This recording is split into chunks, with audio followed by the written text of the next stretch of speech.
This is a short reel.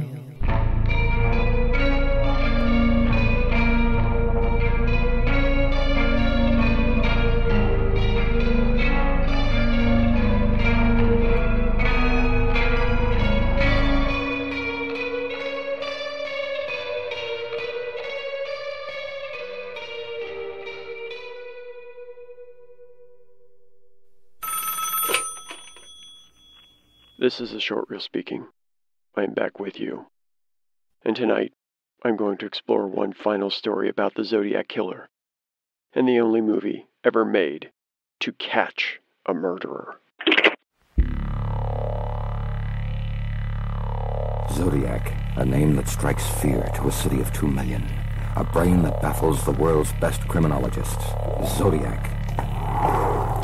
You are doomed.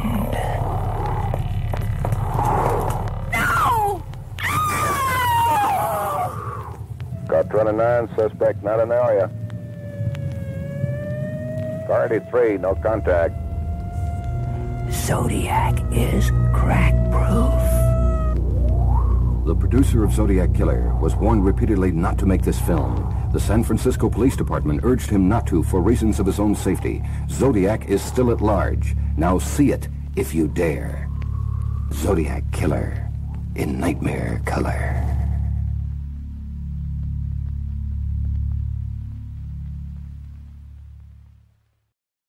I'm going to be honest with you.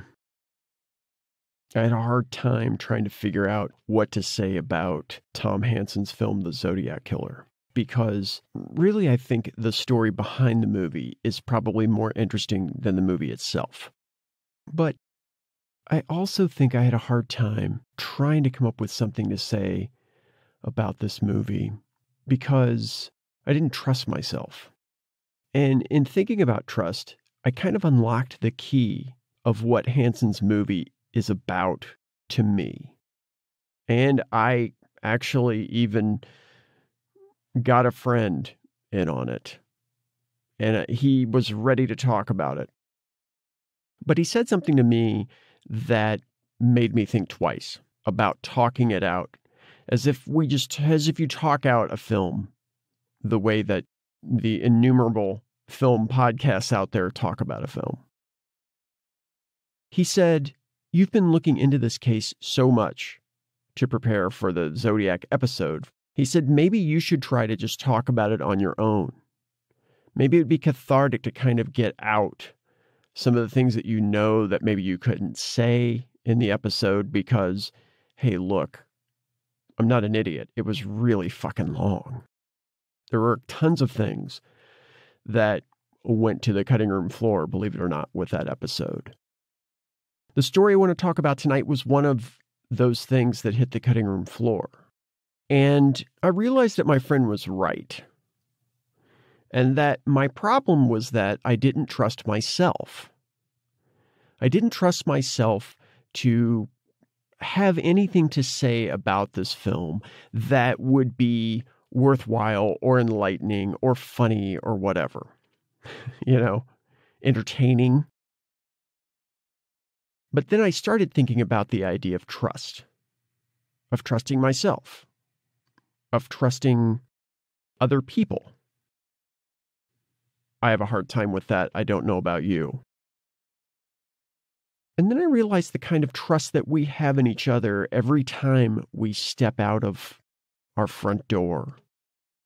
Every time we go to the grocery store, every time we go to the library, every time we go to the movies. And this is pandemic aside. I'm talking about just the basic trust that we as a quote unquote civilized society have decided that we're going to have in each other. The basic trust is when I go out to the grocery store, nobody is going to murder me. And people violate that trust all the time. And sometimes the very idea of the violation of that trust, that basic idea that you and I won't kill each other when we see each other, if we can live that out without actually doing something that gets us in trouble, for some of us, fuck, man, that gets us off, right? I think that's why sometimes we're so enamored with serial killers. People want to know the answer, yes, and they want to fight for the victims. Some of them do. I think that there are more of them that probably say that to make themselves feel more comfortable looking at themselves in the mirror or to help them sleep better at night. But when we look at something like the Zodiac Killer, the very idea that he violated this basic trust that we've established as a society is intriguing. And the fact that he or they or she or whoever flaunted it is, to me, what makes it live on. What makes the idea of this killer, the attraction of this killer, the endless speculation about this killer, that's what makes it live on. When looking at Tom Hansen's film, The Zodiac Killer from 1971, you have to keep a couple of things in mind. First off, from a technical standpoint, it's just not a good film. The acting's rough most of the time. The pacing's off most of the time. The action looks like it was made up of gags taken from a Halloween costume shop most of the time. The other thing to realize about this film is that while at the time it looked like an exploitative cash grab by a first-time filmmaker who had run Pizza Man restaurants and A&W restaurants and Chicken Delight restaurants, and who had been royally fucked over by his underwriter in New York. What looks at first glance like a guy trying to cash in on something by being a sicko actually takes on a different air once you realize what Tom Hansen's intention behind making the film was. His intention behind making the film was to catch the Zodiac Killer. Can you fucking imagine? That will never be done again. But how does trust figure into Tom Hansen's film? Personally, we each have our own view of what we trust. And when I say words in this episode like believes or even thinks, most of the time, what's going to be under that word is the concept of trust. Because we all look at society through our own personal lens. It depends on our race, it depends on our gender, it depends on our age, it depends on our economic background, it depends on our current station in our working life, in our home life. Are you single? Are you married? Depends on our backgrounds, our personal history. So the way that we perceive the world around us really, to me, sort of derives from how much we trust that society is giving us what we feel is a fair shake. And the thing about Tom Hansen's film, The Zodiac Killer, is that in that film, he portrays two men, a trucker named Grover, played by Bob Jones, and a mailman named Jerry, played by Hal Reed, as men who have lost faith in their society. Because their society, as it was set up to benefit them, is crumbling down around them. And they're trying to negotiate this era where they're not as important as they once were as white men. I mean, if you think about the Zodiac Killer, or at least the description of this killer, he was a fairly straight-laced guy showing up in the late 60s in a time when the summer of love had happened. Things were about ready to go south with the hippie movement in the late 60s. 1969, maybe with the Manson murders. And of course, the last Zodiac slaying was in, October of 69? but assuming that the same person killed all of those people and took credit for it, and possibly more. Could those killings have stemmed from the fact that he felt like, as a white male, he was losing control? He was losing his trust in this system that had always been rigged for his benefit. That's the way Tom Hanson portrays Grover and Jerry. Grover is a middle-aged trucker. He's divorced. He's misogynistic. He's homophobic. He dresses up as a businessman with one of the worst toupees I've ever seen, packing heat to go out on weekends. And at one point in the film, when these two cops ask him why he dresses up as a businessman, why the getup, he says because being a businessman is more widely accepted than being a trucker. As far as Jerry is concerned, our mailman in this film, Jerry is shown having run-ins with women from time to time. And Jerry and Grover are friends. But Jerry has a very heated back and forth run-in with a woman on his mail route early on, an older woman, who comes out and yells at him about the junk mail tray at this apartment building and how he needs to clean it out. And he says something to her to the effect of, stop picking on me. His line delivery is very fussy. Actually, a lot of things about Hal Reed's performance in this film are very fussy. But these are two men, either of which could be the Zodiac Killer, because, as we said in the episode a couple of weeks ago, there are a lot of men running around then, and there are a lot of men running around now who are capable of doing some or all of what the Zodiac Killer allegedly did. Grover's perceived troubles and his vitriol are focused on women. He has an ex-wife who is requesting child support payments for his daughter, and he won't pay her because of this excuse or that excuse.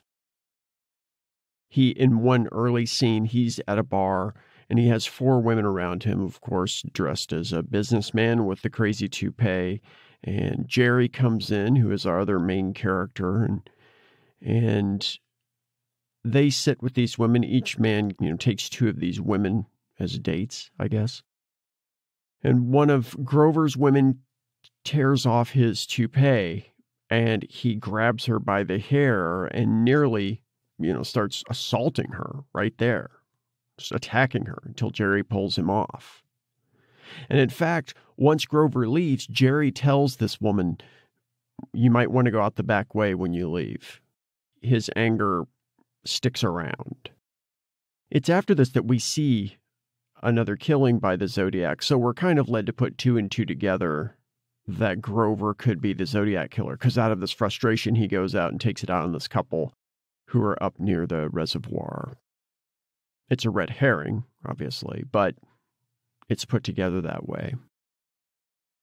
At the end of Grover's story in the film, he decides, irrationally, of course, to go out and get a saw from the garage to, I guess, saw his daughter in half, because his wife won't share her with him, even though he hasn't taken the steps that are necessary to be given the right to see his daughter by paying child support and cooperating with his ex-wife. So he decides to share his daughter. He should cut her in half. And in this scene, Grover is then shot by the cops when he goes out and sees a newspaper rolled up on the front porch and claims to be the Zodiac Killer. It's almost as if he's trying to take his masculine power back by making this claim that he's the one that has had the city gripped in fear. As if somehow that will give him his self-esteem back, because he's so put upon by these women in his life that he comes into contact with, according to him. for Jerry, his vitriol isn't necessarily focused solely on women. He also has this thing where he believes that the rabbits that he keeps in his basement are more noble than the humans he comes into contact with. And that's something that people talk about now, right? We don't deserve dogs. You see that a lot on social media. Cats are perfect. But Jerry's powerlessness doesn't so much come from a gender dynamic. It comes from not being able to trust the things in his life that he feels like he should be able to trust. Of course, there is the idea that he's a white male, so it's partly that for him. But it's also that his family support system isn't there. He's not married. He doesn't have a girlfriend. His mother is dead. He goes in to visit his father at the end of the film, and we never actually see his father. We only see Jerry looking through the bars, the door of this hospital room. We hear his father moving around, and we finally hear him go over to a toilet and start urinating, instead of even speaking or acknowledging the presence of his son. We don't know exactly what the nature of Jerry's father's illness is, but we do know that there is some sort of mental illness. And this inability for his father to communicate with him causes Jerry to melt down. I mean, he fucking loses it right there in the hospital. And then a doctor comes up and pats him on the shoulder and says, "Hey, it's okay." Of course, then Jerry goes out and goes into another hospital room on his way out of the building and cuts down a person's limbs, like they're in a hospital bed and they have broken legs and a broken arm, and he cuts a couple of the ropes because, they're suspended. Just a petty thing. But then he goes out and he murders a man who's out in the parking lot, who the orderlies have taken out there on this little gurney to get him away from everybody so that his blood pressure, his heart rate will stay low or whatever. He's got a heart condition. Any excitement will explode his old ticker. And Jerry pushes him down the hill to his death.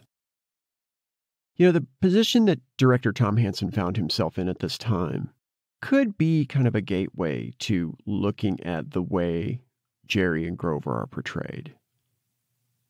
I mean, it's not like Hansen had an ex-wife at the time, because he didn't, that I know of. And it's not like he had an insane father. I mean, I don't think so. I don't know for sure. But he never said anything about it. But I do think that there might have been some sort of disappointment in the institutions that Hansen believed in. He had this business, and in the United States, the American dream means that you should be able to build this business and get the money that you are owed for putting in the time and effort to build this business. I mean, it's not always true, right? Well, it's hardly ever true, but it's what we were told. There could be something in what's going on with Jerry and Grover in this film, and at least the emasculation that they feel, the disappointment that they feel in not getting what they think they are owed from society, from family, from women. I mean, on some level, whether he admits it or not, Tom Hanson probably felt like he had been cheated. And he had. And while Tom Hanson definitely would not kill someone to bring himself out of this disappointment, this emasculation, he probably knew how a guy could get there. A guy with a certain viewpoint. He knew how a guy could get there. And I think that's the important thing to understand about this movie, because I think it's the thing that really sets the foundation for this trap that Hansen had dreamed up. I don't know if he's necessarily a Boy Scout, just like I don't think Robert Graysmith was a Boy Scout. And by the way, Robert Graysmith did talk about this film, The Zodiac Killer, in his book. Maybe a couple of paragraphs in one of his books. He didn't say much about it, and there were quite a few points that he actually got totally wrong about the story behind the Zodiac Killer. Surprise, surprise, right? Robert Graysmith gets something wrong. So Hansen hatches a plot. You got to make this film. He had worked on a few films himself. He had been in biker films. He claims that he was the only one who could actually control the real bikers who were on the sets of those films. Hey, I don't know if that's true or not. Do you trust him? A lot of the story that I'm going to tell you tonight depends on whether you can trust Tom Hanson. And there are times when Tom Hanson is very honest about things. I don't know why this happened. I don't know who decided to do this or that. But Tom Hanson had a plan. His plan was to make this film and to four-wall it at the Golden Gate Theater in San Francisco. And for those of you who don't know, four-walling is basically when a filmmaker makes a film and then instead of going through a distributor, decides to just go and rent the theater themselves and put the film in there for people to see. And it runs for a week, maybe 2 weeks. I mean, depending on however much you can spend to rent a theater for that long. And according to Tom Hanson, I mean, the theater took 80 or 90% of the door on this film. That sounds like one of the shittiest deals of all time, but what do I know? So Tom Hanson makes this film, and he doesn't really talk about the content of the film so much. His whole thing was, if I make this film, the Zodiac Killer himself will have to come see it because he's that kind of person. He's that kind of, I don't know, narcissist, egotistical son of a bitch. I don't know. Something like that, right? I mean, the Zodiac Killer did mention films in his letters, although those letters, you know, as the dude would say, get well soon, Bridges, new information has come to light for me about the Zodiac letters that involved films or the Mikado. The Zodiac Killer talked about The Exorcist in some of his letters. He talked about the Mikado. Of course, The Most Dangerous Game was mentioned. Whether it was the story or the film is still a little bit up in the air, I think. It's very up in the air. Who the hell knows? But Tom Hanson figured that this killer would have to come see a film about himself, just to see what they got right, just to see what they got wrong. And so Tom Hanson thought, okay, if the killer is going to be there in the theater, we have to find a way to catch this person. So he talks to Kawasaki Motorcycles, and he talks them into giving him a motorcycle to give away in a drawing. And the Kawasaki motorcycle is in the theater, the upstairs theater. They split off the huge auditorium at the Golden Gate Theater in 1966 and made the balcony its own theater. And so the Zodiac Killer played in the upstairs theater. So in the upstairs lobby, they had the motorcycle on display, I believe, and then they had a little drawing box, right? Or like a big box. You just put your card in there. And on the card, it said, "The Zodiac Killer kills because." It had that as a prompt. And then the person was supposed to write in what they thought, write his or her name, address, whatever, drop it in there, and cross your fingers that you win the Kawasaki motorcycle. But what a person who was entering this contest did not know was that there was a person right there in the big box that you slipped your little card into, your entry card. And that person was grabbing it and checking your handwriting as you put it in. And there was another person in a fake freezer across the lobby looking through the vent right at the little ballot box there. So that person in the freezer could identify who it was that put a particular card in the box. Tom Hanson was in the theater every night that this movie ran. He had 5 or 6 of his cohorts stationed at different places. They took turns under the box, in the freezer. He had a guy across the street. He had one guy actually in the theater. He had a guy in the office. And they all just kind of, from what he said, kept more or less alert. The guy under the ticket box and the guy in the freezer would have little beeper button type things that they would push, and somehow it would alert the others. The technology is never completely explained.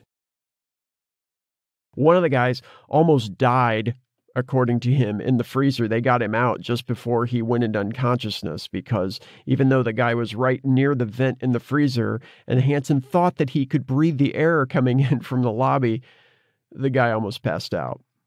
And people didn't want to get in the freezer so much after that, and who could blame him? But one night, Hansen was in the restroom, the upstairs restroom at the Golden Gate Theater. And the door opened, and a man came in, and instinctively, Hansen looked towards the door. I mean, that's something with men. When you're at a urinal in a men's room, right? It's probably the most vulnerable anybody gets in public is in a public restroom. So Tom Hansen's at the urinal. The door opens, he looks, and he doesn't see the person who came in. The person was too fast or whatever. According to him, the restrooms, there were really large restrooms. There were sets of urinals along different walls. This person came in and seemingly just kind of appeared at this urinal on another wall. But they're standing there. Just 2 guys pissing, right? And this stranger casually says to Hansen, "You know, real blood doesn't come out like that." And Hansen says, "Oh, yeah?" They were both finished at that point, so they turned around and they faced each other. And Hansen said that this man didn't resemble the composite of the Zodiac Killer. He said that he was the Zodiac Killer composite. This is April of 1971. The composite had come from a sighting by 2 beat officers who may or may not have stopped a white man walking away from the Paul Stein murder at Washington and Cherry. From their description of that man, that's where we got the one and only composite drawing that we have of the supposed Zodiac Killer. So Tom Hanson claims that he had been stuck up a bunch of times in his life. Shotgun in his gut, 45 to his head, give me all your money. That kind of shit. But he said that he had never really felt fear until that night in that restroom. So he retreated, which is completely understandable. You don't have your reinforcements there with you. You got to get the hell out of there and try to figure out what you're going to do. So the movie was still playing at this point. The movie finishes, this guy comes out, and by this time, Hansen has gotten all of his guys in motion. So they basically grab him and push him into the office at the theater. And they sit him down. Now, one of them has already gone in to check where this guy was sitting in the theater, and they check under the seats, and they realize that he has 2 or 3 of these entry cards. None of them are filled out. And Hansen was really pissed off about that because he had told the ticket taker that under no circumstances were people to get more than 1 card for the drawing. Incidentally, this same night, someone had put a card in the contest box that said, "I was here, the Zodiac." Hansen still doesn't know if it was the guy that he and his friends took into the manager's office that night. And he blames his buddies for not stationing a guy in the freezer. Now, I mean, a good commander never blames his soldiers for his own shortcomings, but whatever the case, there was nobody in the freezer to see who dropped in the Zodiac entry card. I mean, they even asked him if the card was his, the Zodiac card. And he said, no, why would I do something like that? But he sat that man down in the office, and he said that the man was not upset. He wasn't even scared. And in fact, the only time that the man even had a flash of something other than just aw shucks pure calm was when Hansen lied and said that his brother had been killed by the Zodiac Killer. But even then, that flash that was in this suspect's eyes was fleeting. He was back to being this cool, calm, collected guy who, over the course of just a few minutes, in talking about the Vietnam War and shooting the shit about other stuff, guns or whatever, he had talked all of Hansen's cohorts out of the idea of interrogating him about being the Zodiac Killer and into being his friends. Even Hansen, I think, at some point almost gave in to this guy's charms, but then he thought to himself, what the fuck is going on here?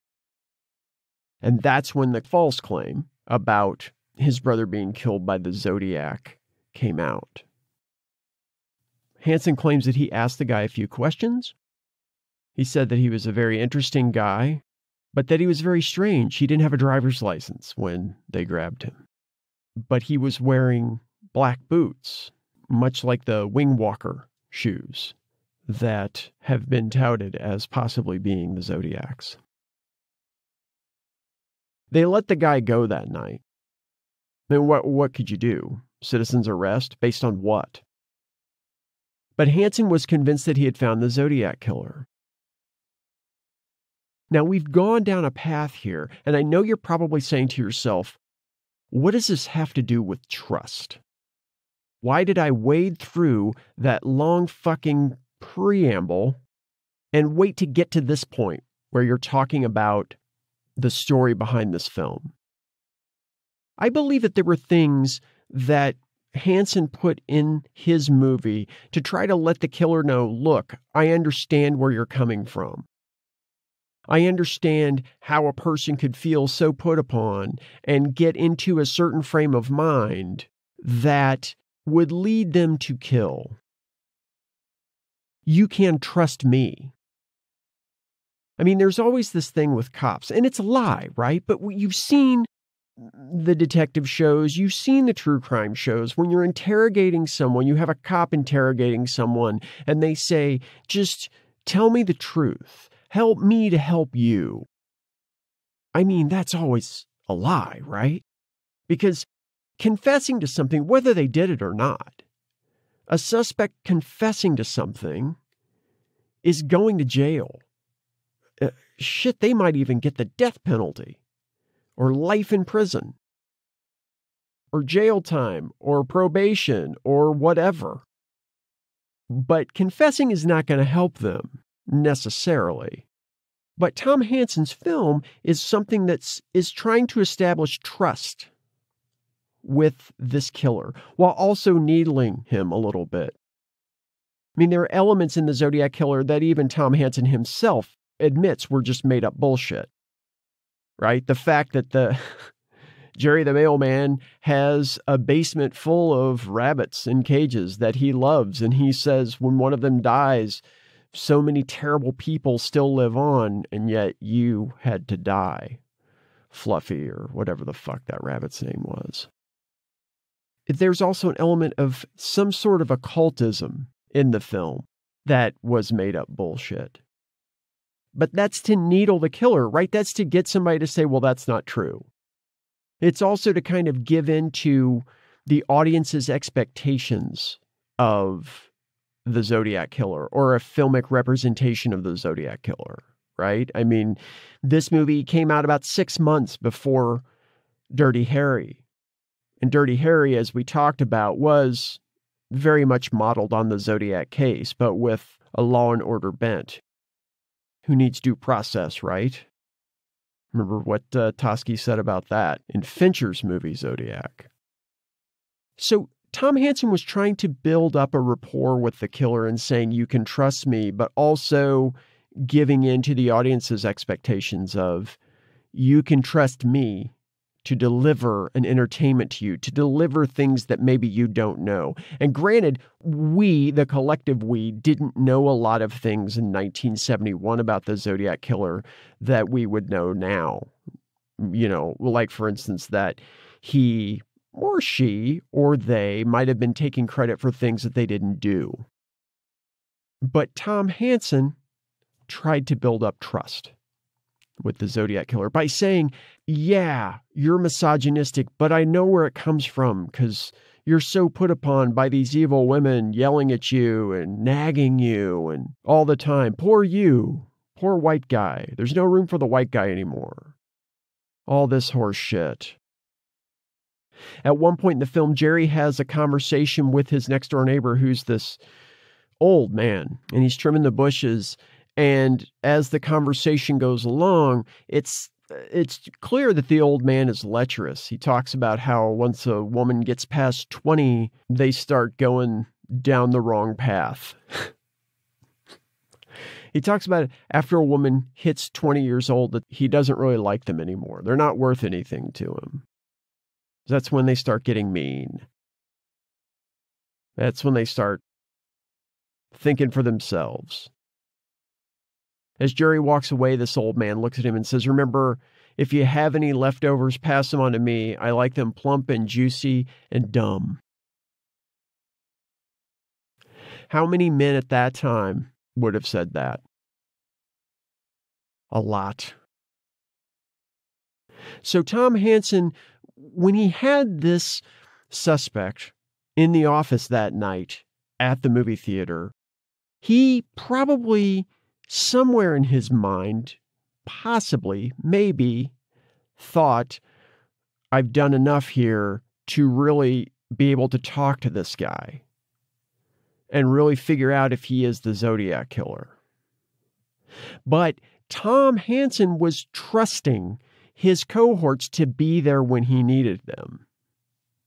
And they weren't. So they let the guy go, obviously, like we said.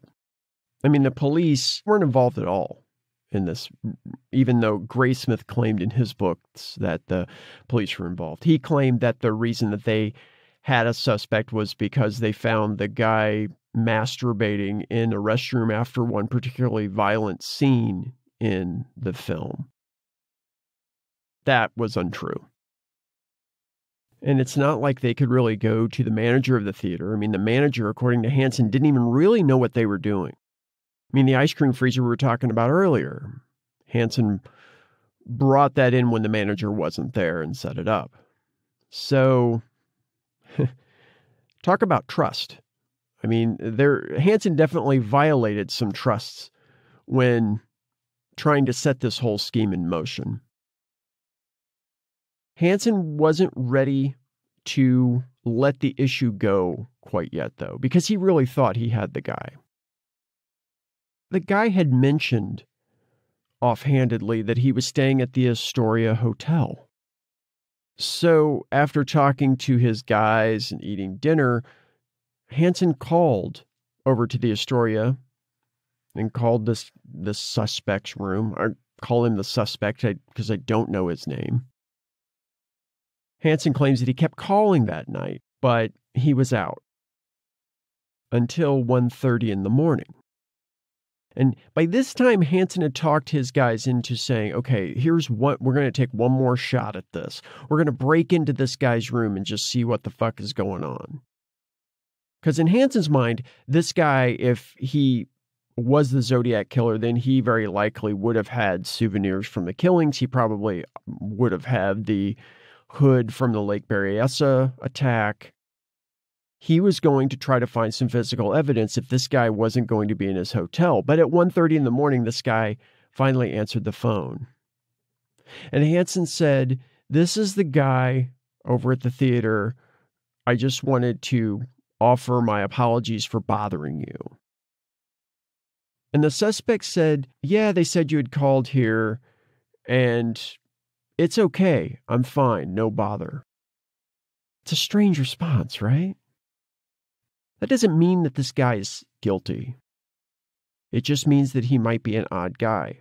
We've said it before. We should say it again now. There were plenty of weird people roaming around Northern California then, and everywhere then. And there are plenty of weird people wandering around everywhere now. Fuck, I think they're even more spread out now than they used to be. But the next day, Hansen was sitting at the desk in the office. He was counting tickets or whatever. And suddenly he heard someone say, "How are you doing?" And he looked up, and it was the suspect standing there. Hansen hadn't heard the door open. He didn't hear the guy come in. He was fucking freaked out again. And this guy said, "I just thought I'd stop by to see if everything was okay." He claimed that he was on his way over to some medical firm to apply for a job or something. And Hansen basically told him good luck. This is interesting because it's something that came up in the Zodiac film, right? The idea that a person who is guilty tends to reach out to be helpful to law enforcement. A lot of times it's because either they were in law enforcement or they're law enforcement wannabes or they're law enforcement groupies. This guy shows up and says, "Hey, I just want to make sure everything's okay." In Hansen's opinion, he thought the guy probably showed up to see if they were still on his trail or not. But after the week was up or whatever the engagement was with the theater, Hansen had to leave. He was running out of money at this point, and he had to go and try to make some money to support his family. I think he had 3 kids at the time. So he did make another film called A Ton of Grass Goes to Pot, which, as you might expect, was a marijuana-centric movie. After that, he said that he was actually broke, for real. So he went back to Wisconsin, and he rented a farm and tried to basically recalibrate everything. Try to get back to square one. Try to support his kids, his family. After a year, he went back out to California and he opened another restaurant called the Wild West in March of 1974. And at this point, he was looking around for prints of the Zodiac Killer to maybe try to get something ginned up again. I mean, this was the 70s, right? Like, you could take a film, take it through the drive-in circuit, and then cut in some nudity or cut in a car chase that didn't make any fucking sense, and then send it through the same drive-in circuit 6 months later under a different title and make a little more money.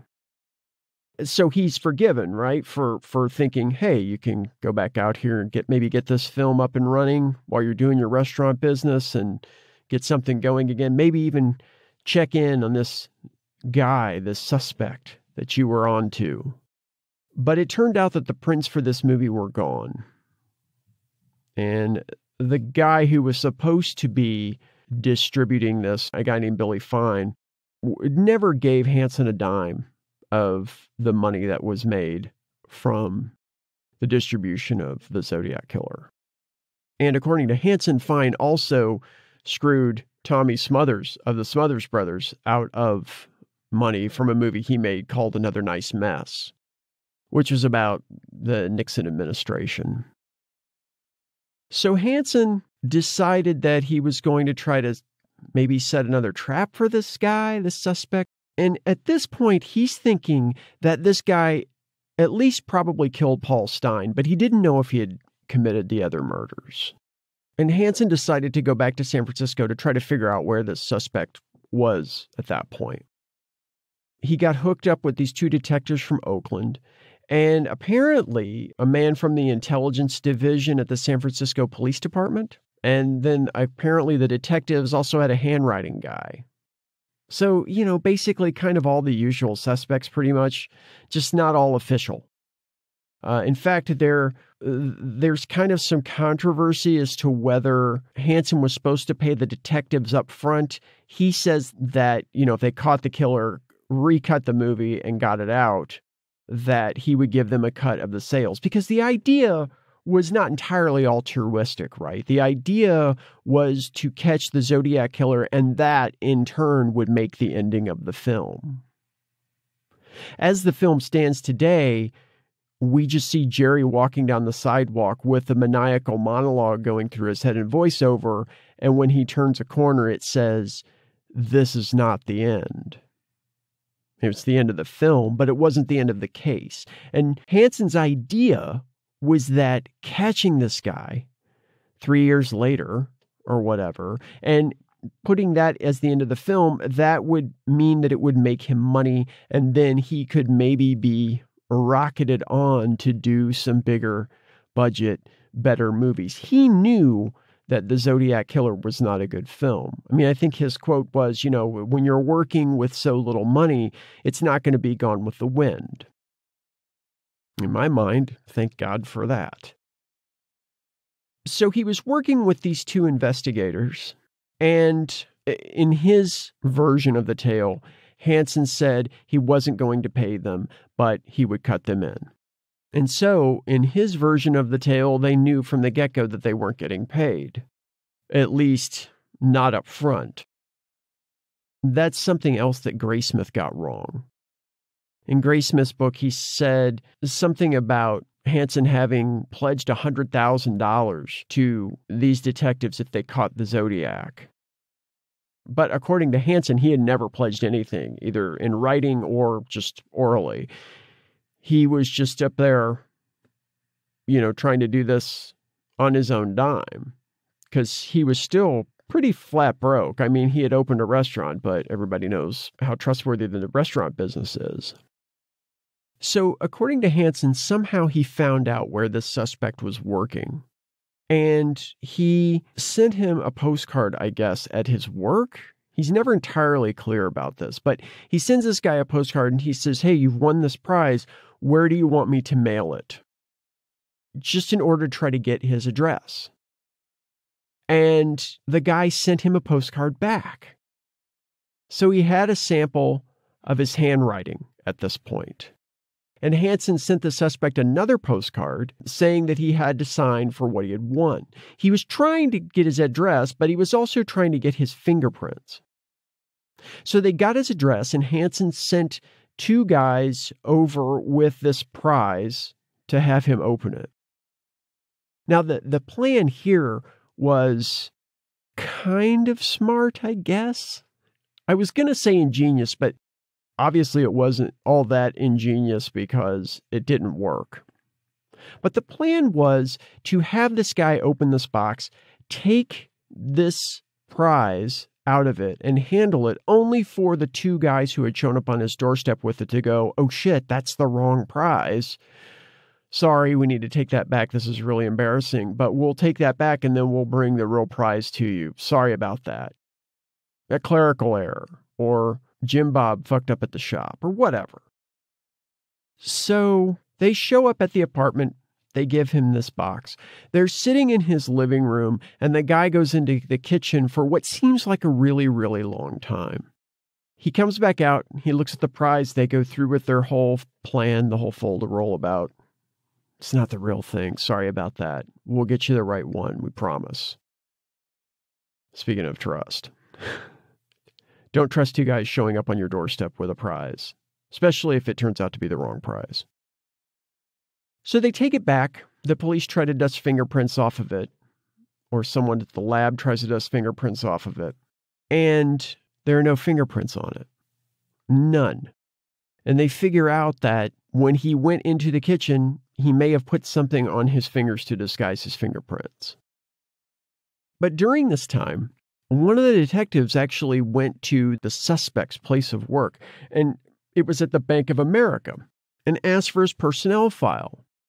And when the personnel guy asked why, this detective, in his limited wisdom, just blurted out that they thought he could be the Zodiac Killer.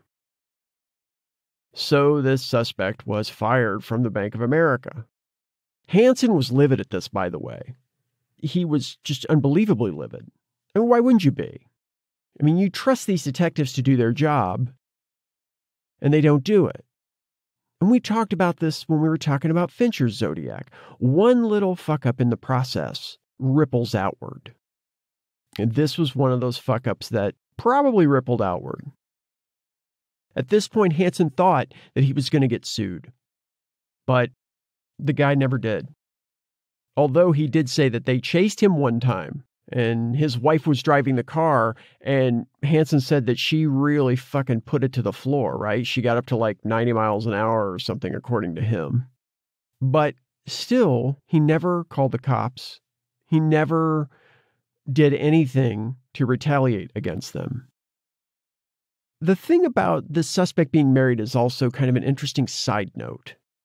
As we were talking about earlier, the Zodiac mentions the Mikado in some of his letters.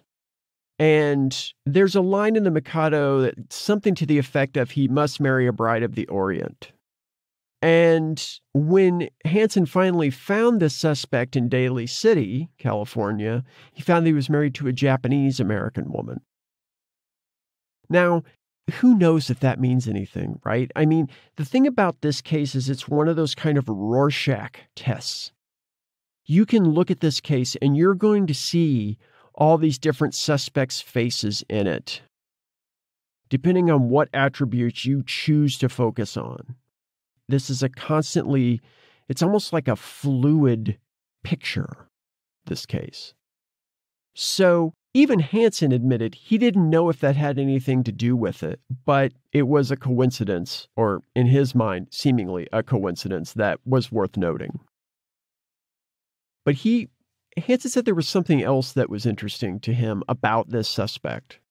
Something that actually, I think, kind of spooked him.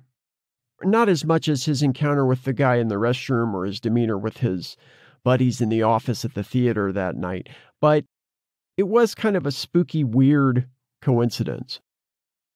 The detectives that Hansen was working with had this van. It was much like the van we talked about in our episode in the conversation, where you had a van and they had like a two-way mirror. It's like you can't see in, but you can see out. And at this time, the suspect had moved out of Daly City. He was living in another town. And Hansen was with these two detectives in the van at early in the morning, 3, 4 o'clock in the morning. And they're out there watching this guy's house. And according to Hansen, this suspect comes out to leave for work in a mailman's uniform. Just like Jerry, the Zodiac Killer, in the Zodiac Killer film that Hansen made.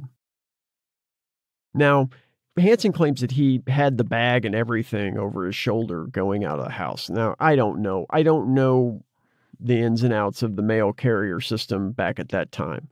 My exposure to the system is reading Bukowski's novel Post Office, right? So I'm no expert on that. But at this point, Hansen thought he had flipped out. Like he was just dumbstruck. By this time, 7 years had passed since Hansen and his cohorts had taken this guy into the office at the Golden Gate Theater. And at this point, he had all of these different handwriting samples. And according to him, the officer, the man from the intelligence division from the San Francisco Police Department had them analyzed by a handwriting expert. And he said that they were a perfect match. Now, the controversy here is to whether he was saying all these handwriting samples that Hansen had gathered that were both attributable to the suspect and not directly attributable to the suspect, like the entry card for the Kawasaki, if those had all been compared and they were a perfect match with each other, or if they were a perfect match to the Zodiac letters. Hansen took it to mean that it was to the Zodiac letters. But there's still kind of a gray area there. as to whether that was the case. I mean, Graysmith disputes that, but we know how trustworthy Graysmith can be on some matters, especially when the suspect involved is not named Arthur Lee Allen. But according to Hansen, there were certain aspects of the handwriting in the samples that he had that matched up pretty closely with the Zodiac's handwriting. But handwriting, man, right? I mean, like, it's such a hard thing to trust. There's that fucking word again. But they didn't have fingerprints, obviously. Now, one thing that they might have had to try to figure out who the Zodiac was, say, some 20, 30 years later, was the DNA. Hansen had this file folder, what he alternately called like a book, with all of this evidence against the suspect in it. But he claims that these detectives stole the evidence from him. One of them called him out of the room in his hotel, and the other one stole the material out of his briefcase that he had left behind. He didn't figure it out until he was on the plane later, and he's looking through the briefcase and it was gone. So somewhere he thinks these two detectives, maybe in a drawer somewhere, maybe in an attic, this evidence still may exist. Later on, these detectives tried to leverage that evidence against some sort of payment from Hansen. I think he ended up writing them a check for $1,000 and tried to say that it was payment in full, but he never did get his evidence back. Somehow, though, and I don't know if this was in conversations with the suspect or what, because Hansen's never entirely clear on this, but somehow he knew that this guy had a package in storage at the Astoria Hotel where he was living when Hansen and his fellows cornered the guy in April of 1971, which was also the place that the suspect had been staying when Paul Stein, the cabbie, was killed in San Francisco. Hansen thought that it was odd that the guy would be storing something at the Astoria Hotel. Now, I'm trusting him that he's telling something, as truthfully as he can remember it. I don't understand how he knew that this guy had this package at the Astoria, but he did. According to him, he had these detectives or a couple of his friends load him into a box and get him into the storage area, and he got out looking around for this package, but he couldn't find it. And he came to find out later that there was a basement area of the hotel that was called deep storage, where people would store things while they went overseas somewhere or whatever. So you could have something in deep storage for 2 to 3 years. I can't imagine a hotel doing that now, but I don't know if they still do. I have no idea. Hansen thought that it was peculiar the guy would have anything in deep storage anyway. I mean, he had moved out to Daly City and then moved on to another place after Daly City. He had houses with garages. Why would he want to store something in the deep storage at a dumpy hotel in downtown San Francisco?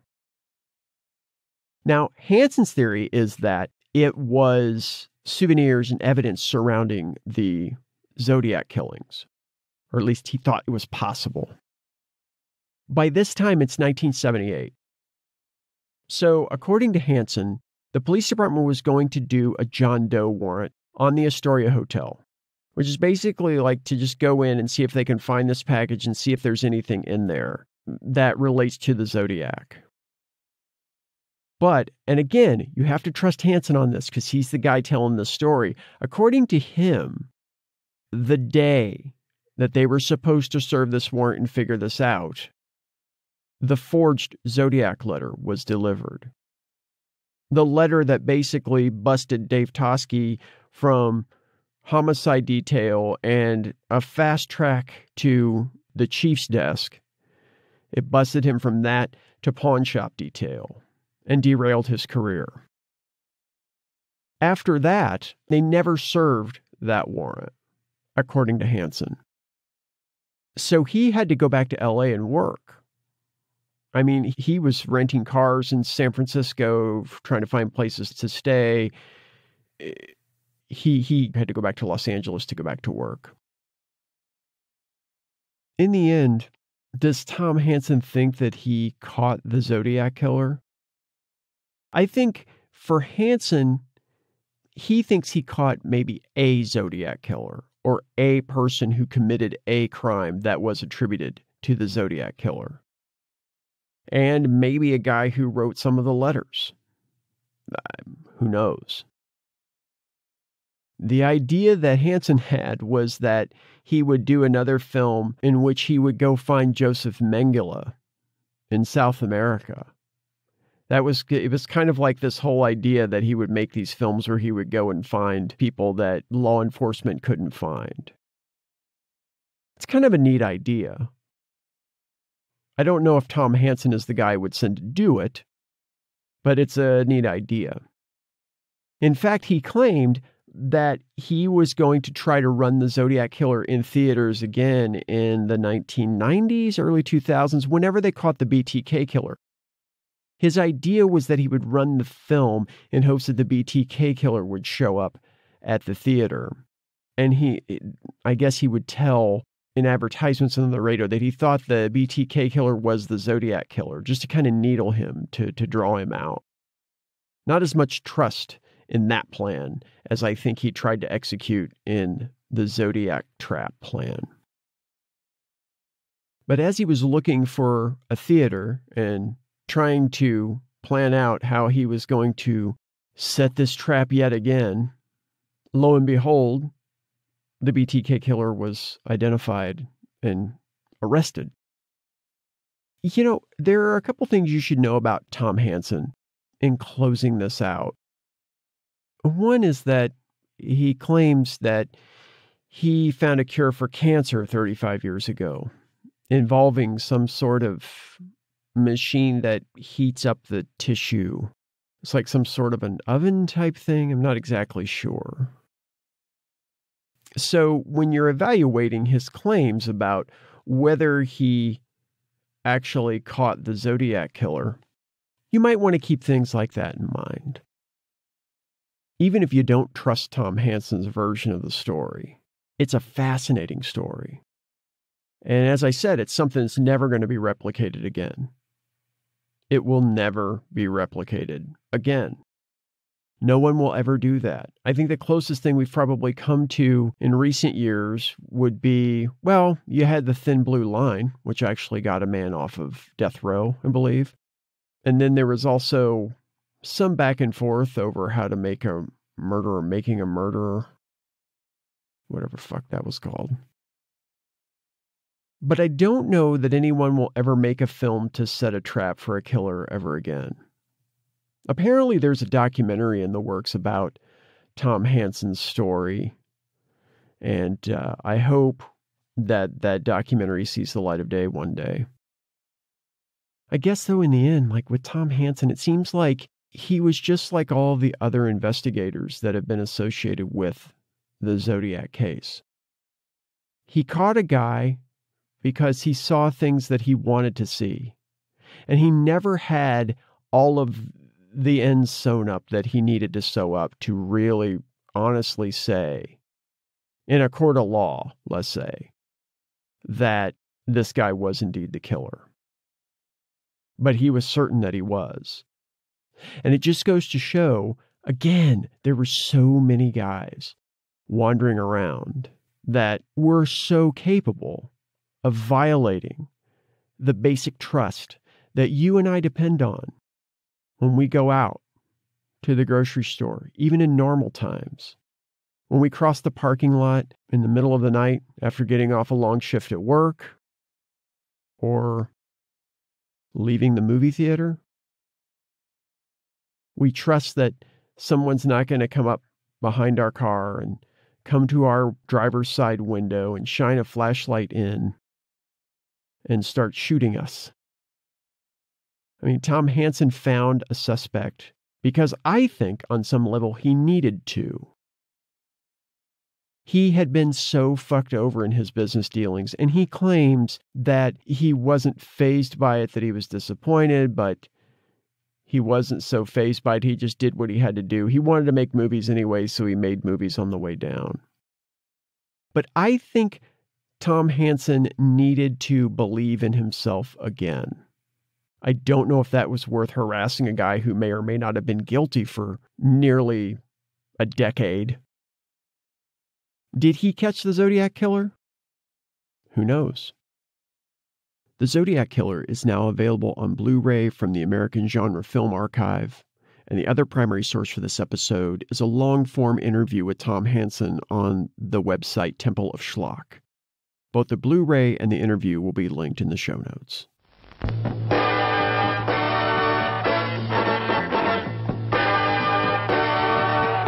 That's it for the short reel this week. You can connect with us by following us on social media at All Night Drive-In on Twitter and Instagram, by searching the All Night Drive-In Picture Show on Facebook, and by emailing us at allnightdriveinpictureshow@gmail.com. Please subscribe to and rate and review the show on Apple Podcasts or on your favorite podcatcher if possible. And more importantly, tell your friends. Sneaking your friends into the show in the trunk is definitely allowed at the All Night Drive-In Picture Show. I mean, Stubbs probably won't like it, but we'll cross that bridge when we come to it. So we'll see you next week on the All Night Drive-In Picture Show. Thanks for listening.